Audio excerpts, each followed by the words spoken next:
if your game is crashing with the error. Ubisoft Connect has detected an unrecoverable error and must shut down. Don't worry, here's a quick fix. First, open Ubisoft Connect. Click on your profile icon, then go to Settings. On the left side, click on Interface. Now find the option. Enable in-game overlay for supported games. If it's turned on, simply turn it off. Close Ubisoft Connect and restart it. Then launch your game again. Your issue should be fixed.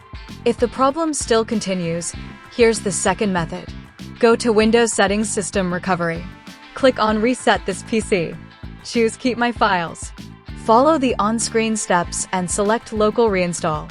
After the reset is complete, launch your game again. The error should be gone. That's it. If this helped you, make sure to like the video and subscribe for more quick fixes. Thanks for watching.